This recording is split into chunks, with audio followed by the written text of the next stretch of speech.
Got a question for you.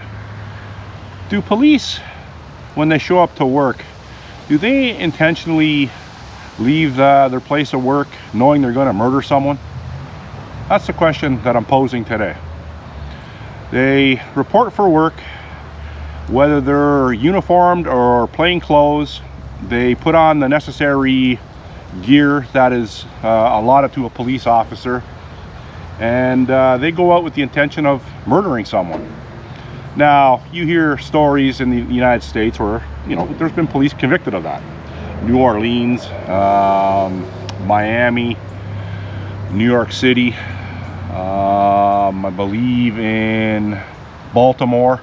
I believe police have been convicted of murder for hire, purposely going out and rolling drug dealers, purposely going out, raiding stash houses for money for drugs, and end up killing people.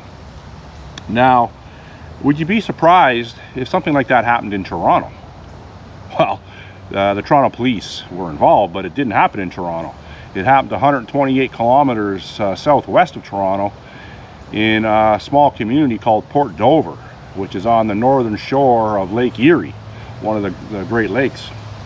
And the person that got killed on November 3rd, 2021 is a gentleman by the name of Roger Kotenko. Now, Roger Kotanko was a well-known gunsmith out in that area. Now, you would think, okay, well, do we have gunsmiths in Canada? For people that don't that live in the United States, yeah, we have gunsmiths in Canada. We have a lot of guns in Canada, and believe it or not, we have small town people that operate from their homes as a small business, and that's their livelihood. They repair firearms, they sell firearms, and they do all the necessary paperwork. There's a lot of paperwork to be filled out and passed on to the government for background checks and vetting when you purchase a weapon. Even more so if you purchase a restricted weapon. Our gun license in Canada is called, for short, it's called PAL. It's a possession and acquisition license. And if you want a restricted weapon, it's called an RPAL, restricted possession and acquisition license. So this guy, Roger Kotenko, back in 2021 was 70 years old, and he had a business in the back of his house. Oh, you can't see it now, but this is a service yard behind me here for the city with a small garage.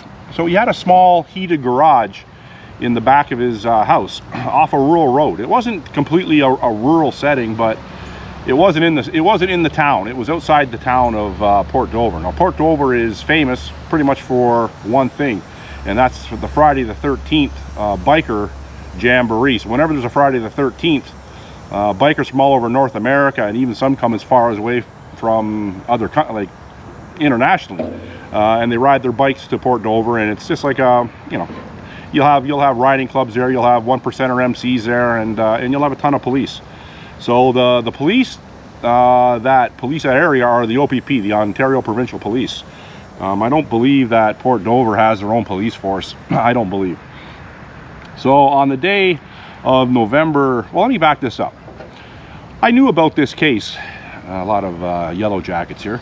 I knew about this case when it happened, and it wasn't really.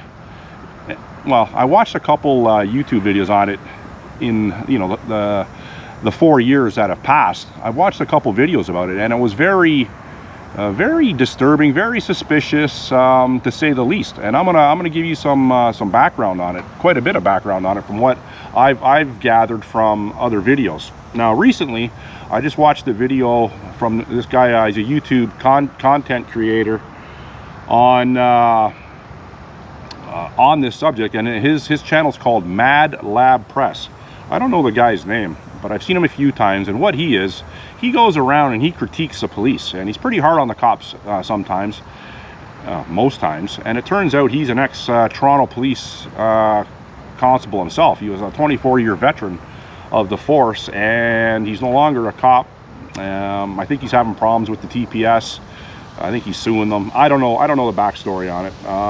Do I particularly like guys that go around and put cameras in cops' faces and they say they're policing the police? No, that's not my thing. That's not my thing. But that's a lot of times you do see cops that are bullying people, that are stepping above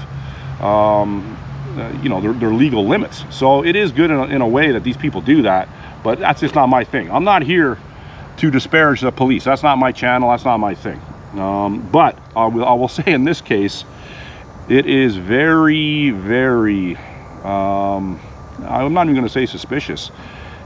You know, there has to be answers to what I'm going to explain to you. So November 3rd, 2021, Toronto Guns and Gang Task Force assembles, I don't know, around 10 cops from Toronto. They drive 128 kilometers to Port Dover, and apparently they don't let the OPP know they're going out there to execute a search warrant on Roger Kotenko at his gunsmith shop. So the reason that they are serving this search warrant, no search warrant has ever been produced to the family, to the family's lawyer, but the reason that, or the premise that the search warrant is being executed is because 2 guns that Roger sold previously to a father and son in the Toronto area, 2 Chinese 1911s, model 1911, so, you know, Colt knockoffs. So Roger bought 25 of these guns. I don't know where he got them from, whatever.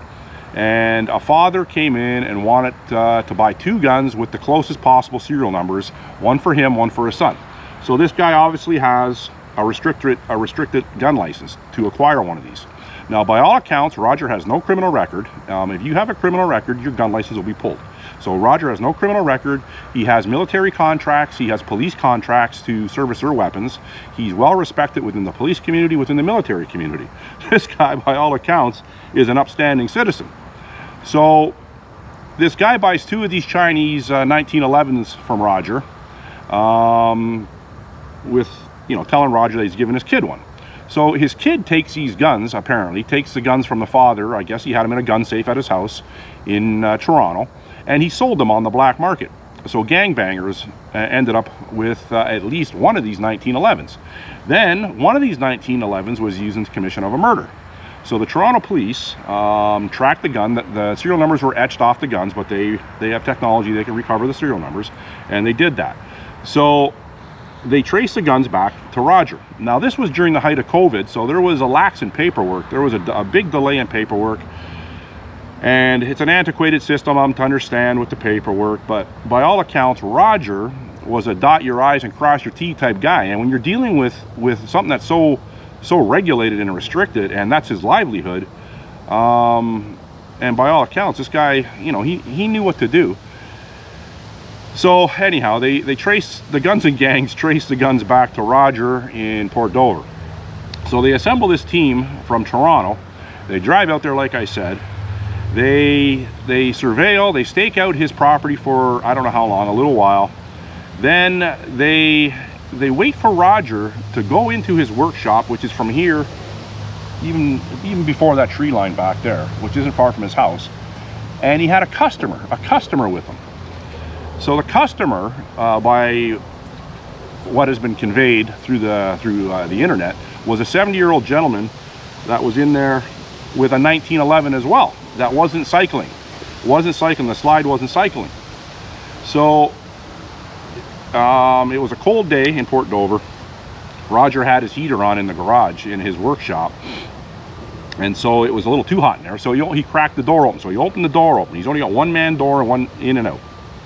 So picture this. He's got a bunch of gun safes filled with guns in this garage. And it's like I seen a video of the inside of the garage. It's very, very basic, to say the least. So the cops wait for the customer to go in, and I say customer in quotations, to go into the workshop before they conduct the raid or to serve the search warrant. So they go in. Roger's sitting at his chair facing away from the door. The door's over here, and he's trying to cycle the gun to find out, you know, what's wrong with it. That's what he does for a living. So the cops came in, and they, you know, well, there's conjecture with what they actually said and what they did, but anyhow, the cops are saying they told Roger to drop the gun and put his hands up. So Roger thought it was well, this is what the cop said. Roger thought it was some sort of prank or whatever. Like, bear in mind, this guy's a 70-year-old guy. He's a pillar of the community. So the cop said he didn't drop the gun. So the cop blasted him. I don't know, like four to six times. Blew, okay, so he had defensive wounds. Blew a couple of Roger's fingers off, his thumb and 2 of his fingers. Blew that off, shot him in the neck, and put 3 more in him. So he's on the floor. The customer didn't get injured. So I don't know if I said this, but the TPS arrived with their own ambulance. They had an ambulance already there. I don't know if the ambulance was from Toronto or they picked the ambulance up on the way there. I don't know. But the OPP wasn't involved in this. So a completely different jurisdictional police force, Toronto, is in a provincial police force's jurisdiction. They don't let the OPP know that they're there. They blast a 70-year-old guy because he had a gun in his hand. Well, he's a fucking gunsmith. Of course he's gonna have a gun in his hand. You know, like, okay. So anyhow, he more or less bled out on his own concrete floor. The stain of the blood is still on the concrete floor from the video I just watched from Mad Lab Press. The ambulance takes him away. He dies in hospital, right? Probably is already dead anyways. But anyhow, so the witness, whatever happened, or the customer that was there, whatever happened to this person is unknown. He's never been identified to the family's lawyer. He's gone. So the brother of Roger is around the same age. He gets a call from Roger's wife, saying, you know, they just shot Roger, and he lives close apparently. So he came over, and the cops wouldn't let him come into the shop, wouldn't let him come near it. And Roger's brother is a business partner. He's on the business license. So he wanted to see, like, Roger's not there. He's gone. He wanted to see the cops executing the search warrant. So they didn't produce a search warrant. To this day, they haven't produced a search warrant. So, like I said earlier, he had all these gun safes, you know, and legit gun safes, because that's what he did for a living. So he had his own guns in there. He had guns for sale in there. He had guns in the process of being repaired. And he had collectors' guns in there. Like, people that weren't comfortable with storing their guns at home would store them there because they thought they were more safe there. And you know, people that know guns, they get quite expensive, very expensive, depending on what you have. So the cops, and there was cash. There was cash in either in the house, because they also ransacked the house basement. The cash was either in the house or in his workshop in a safe. And there's from what his brother said, there could have been between $20,000 and $30,000 in cash in one of his safes, or in a couple of his safes, which was never recovered. So that's 20 to 30 G's gone. So they bust into all these safes. Like, you know, obviously Roger has a combination of keys for all these safes, but he's obviously dead. So they're taking jaws of life to these safes. They're taking pry bars. They're taking angle cutters, angle grinders. They butchered these safes. So then they get these guns. Some are very expensive. In cases, collectible cases, like some Walther PPKs. That was the guns that his brother actually said. They're taking them out of the collector's cases and throwing them into bins. Just tossing them into bins, apparently. And like, these guns are like guns that have never been like, you know, they're test fired at the factory, whatever, but they've never been fired since. They're bought as, you know, a showcase, you know, a conversation piece. People that collect guns know what I'm talking about. You treat them very, very gingerly. The cops are just tossing them around like old hockey cards. So they take all these guns away. Every gun that Roger had there, and I'm assuming it was a lot of guns, they took them all away. And no itemized list on the search warrant. So then apparently the lawyer of the family and Roger's brother wanted an itemized list of the guns that were taken. So the cops produced a list, and it just said, like, you know, 1.9mm, 1.32 caliber, 1.380, 1.22 long rifle. And they didn't, no gun manufacturers, no serial numbers, nothing. So can you imagine that? Okay, so now there's 20 to 30 grand gone, and they don't know how many guns are gone. So then after you know, months, they return the guns. So Roger's brother pieced together a list of what he thought was in the workshop because of the paperwork. He did have, you know, accurate paperwork. And it turns out, long story short, there were 6 handguns not returned, including Roger kept a .22 long rifle revolver right at his workstation. And it was there for years and years and years. And Roger's brother had seen it the day before. And there was also money pinned to a cork board that Roger would take from a customer for a repair. Like, he wouldn't know how much it was going to be, or a check. He wouldn't know how much the repair was going to be until he started digging into the weapon. And he just pinned the money with the note of whose name to the corkboard. And for sure, there was always $2,000 or $3,000 on the corkboard. This old school guy, right? That money's gone. So Toronto cops, like, it's so crooked and shady. It's laughable. Like, how this thing it'll be 4 years this November. Yeah, 4 years, right? Yeah, 4 years this November that this happened, and the family has no answers.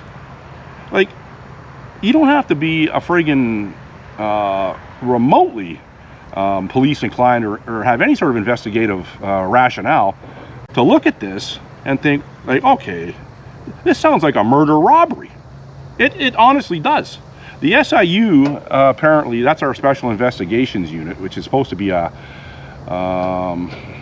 independent investigative group that investigates police that are involved in injury, like police involved injury. They investigate it, and apparently the SIU cleared all the cops, so case closed.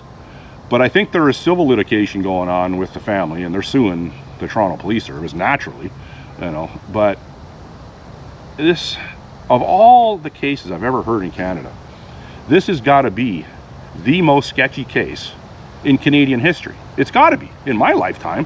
You know, and I'm not a historian on, you know, police corruption. I'm certainly not. I try not to even involve any police for any aspect of my life.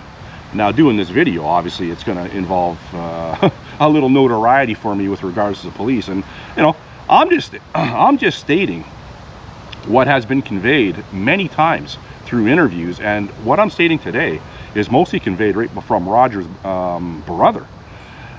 So, cops show up, they shoot a guy 4 or 5 times, they kill him, blow a couple fingers off, take all his guns out of his house, take money. Money hasn't been returned. Now, can any of this be proved, the money? No, I guess not. But the 6 missing handguns can be.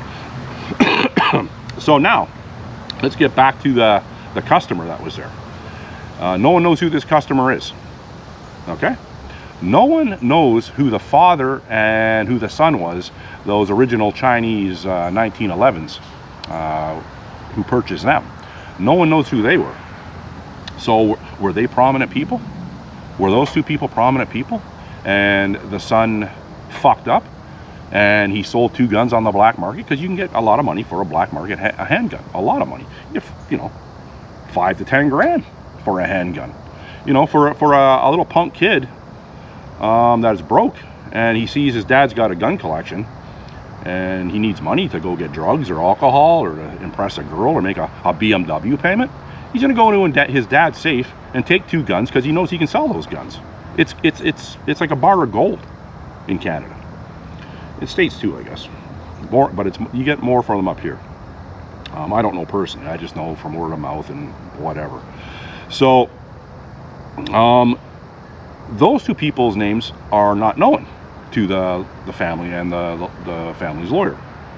The witness disappeared. The customer disappeared. So 4 years later, they're still waiting for answers. I don't know, and actually this case now is because people like me and, you know, and people with a lot more clout on the internet than me. I have no clout on the internet, on YouTube. You know, my account's like minuscule. They're bringing this back because this is outrageous. Like, how can this happen? Like, I don't know. But you know what? That's pretty much what I got. And if you have any information, or if you have any comments, please by all means put them in the comment section, and I'll try to respond to you. And I don't have all the answers here. Maybe people out that way that actually knew Roger, maybe they have more answers. I don't know. But this is, I don't know how it works out where, you know, 6 cops or 10 cops from Toronto go down to QEW, end up in Port Dover, and don't let the other the other jurisdictional police know that they're there, and start killing one of their citizens. I don't get it.